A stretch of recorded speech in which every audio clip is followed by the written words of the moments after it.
Muito bem-vindos, meus caros gestores, membros de conselhos, membros de comitê de investimento. Um bom dia, boa tarde, boa noite para vocês. Bom, terminamos nossa Comim, né, aqui na empresa, no dia 26 de outubro de 2010, né, e vamos passar aí o resumo aí da semana, das notícias ocorrendo aí no mundo e aqui no Brasil, diante de nossa análise, a nossa estratégia para as carteiras de investimento de vocês, a RPPS, né. Lembrando que está volátil, não está fácil, mas, de certa forma, vem notícias boas por aí. Bom, nós começamos aí com uma notícia relativamente até boa com relação ao setor externo, né? Na Alemanha aí o PMI, né, ou PMI, que é um indicador aí que mede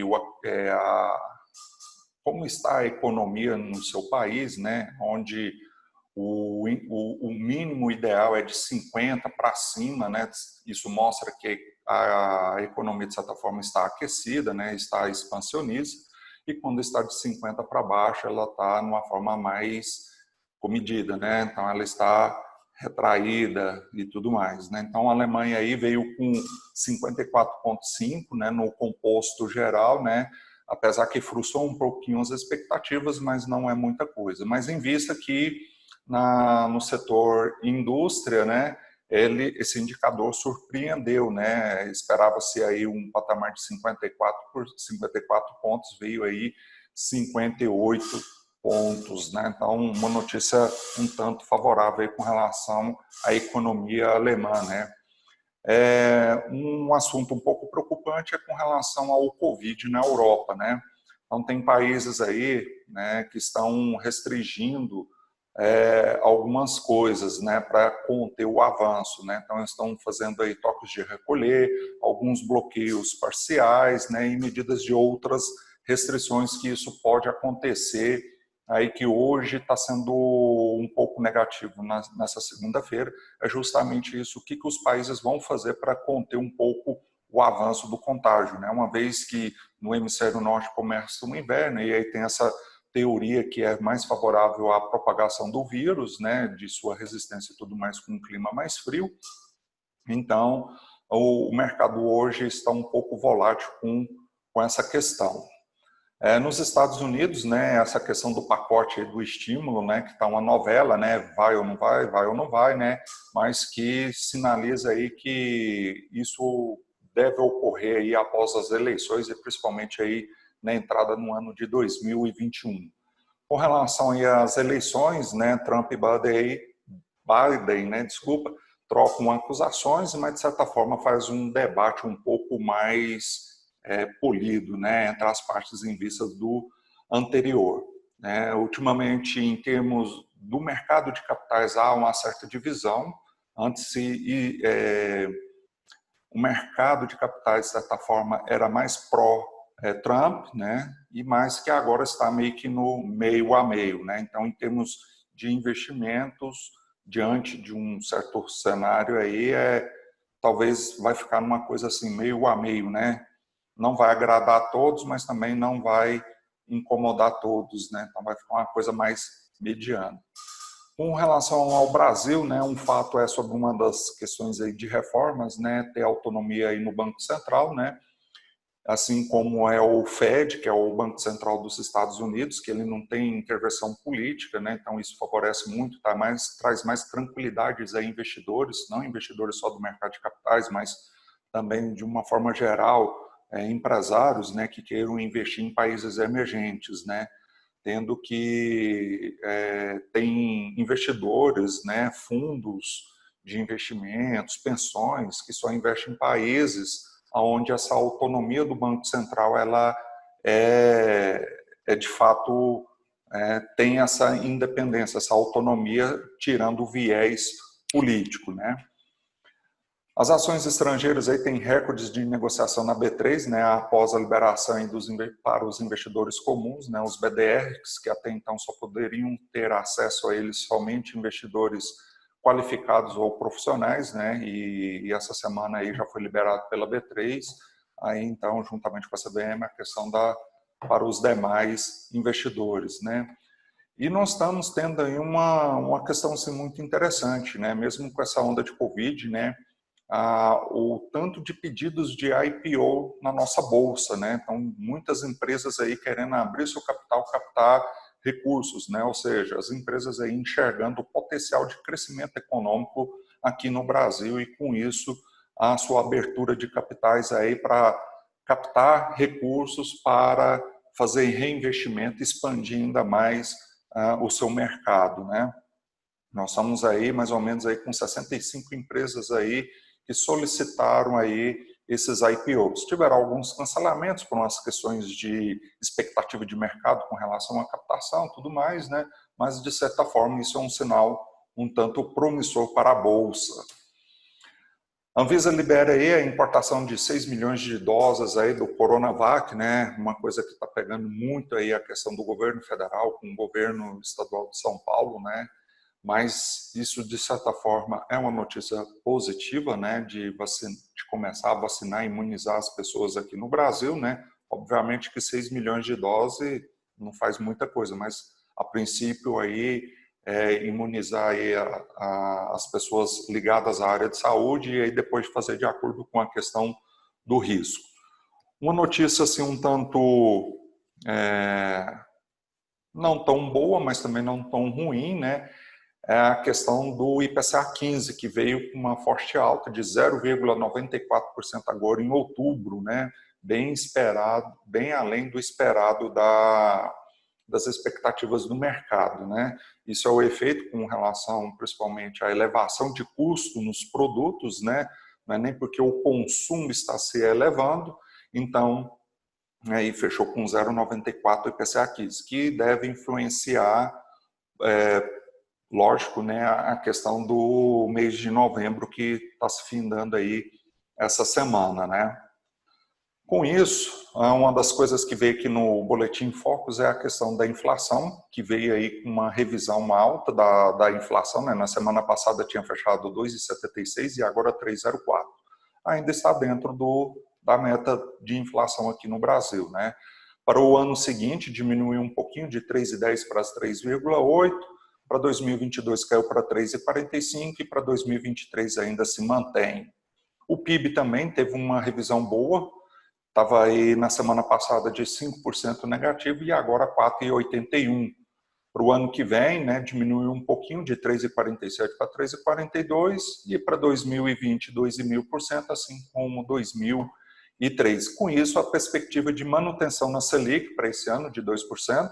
Então, nessa terça e quarta-feira, reunião do Copom, né? Então, bem provável aí, por causa dessa questão da inflação está vindo com um certo crescimento semana após semana, né? Então é bem provável aí de uma manutenção na Selic nessa reunião do Copom, né? Uma vez que o Campos Neto havia cogitado a possibilidade de uma pequena redução aí na Selic para 2,75%, caindo aí 0,25 pontos. Essa meta Selic subiu um pouco para o ano de 2021, de 2,5% para 2,75%, para 2022 mantendo aí os 4,5% e 2023 6%. Quer dizer que o mercado está projetando uma questão de um aumento de taxa de juros? Isso é assim, de acordo com o prazo, maior as incertezas, então maior é o juro. Mas, de certa forma, que essa expectativa ela está convergindo com a prática do mercado. Quando a gente olha a negociação dos juros futuros para essas datas, eles estão dentro desse patamar. Então, é uma coisa que está favorável para o Brasil com relação à taxa de juros. E, obviamente, né, o IGPM aqui também saltou, né? Na semana passada 17,15, né, e agora para 19,72, né? Então meio que pressionando também aí um pouco a inflação. E para o ano que vem, né, de certa forma já dentro do habitual, né, 4,30 e foi um pouquinho para 4,32, para o ano 2020 para 4% e 2023 para 3,70 e caindo para 3,69.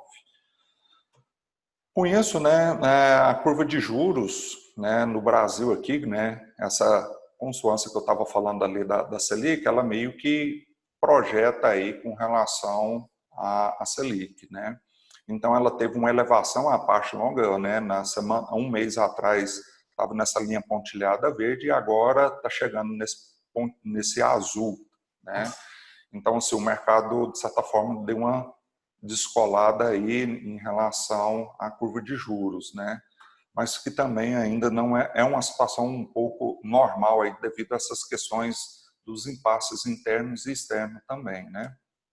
O CDS, né, que vem aí numa tendência de redução, né? Então tá aí, né? Semana após semana aí com uma certa redução, né? Tímida, mas está com a tendência de redução. Isso é bom para o Brasil, que com isso juros baixos, de certa forma, corrobora aí com a manutenção da Selic, né? A curva de juros dos Estados Unidos também houve também essa pressão, né? Um mês atrás a curva de juros, né, no médio e longo prazo aí também sofreu elevação, né? E aí com os indicadores, né, essa semana, né, todos os indicadores fecharam no verde, né, com exceção dos prefixados, né, o IRFM e o IRFM1+, né, as pontas longas dos prefixados. Então, fechou aí o IRFM com menos 0,27 e o IRFM1+, com 0,46. O Ibovespa, apesar que sexta-feira aí houve uma pequena realização de lucro, ele fechou aí, né, nesse mês está fechando no positivo com 7%. E o SP500 em dólares, 2,52, e aí em reais para 3,04, né, com essa desvalorização que houve aí do câmbio essa semana, colaborou um pouquinho aí para melhorar a rentabilidade do SP500. Bom, diante desse cenário, né, ainda que um volátil, a gente já começou a fazer algumas manutenções nas carteiras, né, realocações em algumas carteiras com relação aos IRFM e IRFM1+, né, IMA B5, por exemplo, a retirada, mas de certa forma, para quem tem apenas IMA B, IRFM1 e DKA, um pouco de fundos de ações, e quem tem uma B5+, né, a manutenção nesse momento, né? Não vale a pena ainda, por enquanto, entrar no IMA B5+, aí devido a essa volatilidade, né? A relação risco-retorno está um pouco... quem entrar talvez vai sofrer mais a questão da volatilidade, não ficar compatível à relação risco-retorno, e quem tem ainda está valendo a pena aí o fechamento da curva, né? Que como ele já entrou atrás com a curva um pouco mais alta, né, acaba que ele começa a ter um ganho a mais com isso aí. Então, para as carteiras conservadora, moderada, arrojada, por enquanto, a manutenção aí de como está.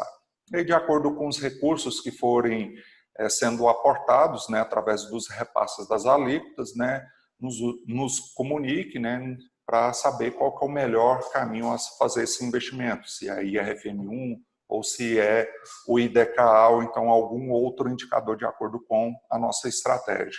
E também da mesma forma a questão de solicitação de resgate para pagamento de folhas, né? Tire aqui uma dúvida conosco aqui para saber qual que é o melhor. Bom, essa semana, né, como eu falei, dia 28 aí nós vamos ter aí a divulgação sobre a taxa de juros, né, Selic, né, com a reunião do Copom, que começa amanhã e termina na quarta-feira, né. Na quinta-feira aí divulgações aí do IGPM, do CAGED e a questão dos juros do Banco Central Europeu, como também o PIB do terceiro trimestre aí dos Estados Unidos. E na sexta-feira, taxa de desemprego e os PIBs, né, de terceiro trimestre aí de França e Alemanha. Bom, esses foram os fatos, né? Isso é a nossa posição nesse momento. Qualquer dúvida, sugestões, questionamentos, estamos à disposição aí para estar discutindo com vocês, tirar todas as suas dúvidas e trazer um maior conforto aí com a carteira de investimento aí do seu RPPS. No mais, um forte abraço, uma ótima semana a todos e um bom trabalho. Até mais.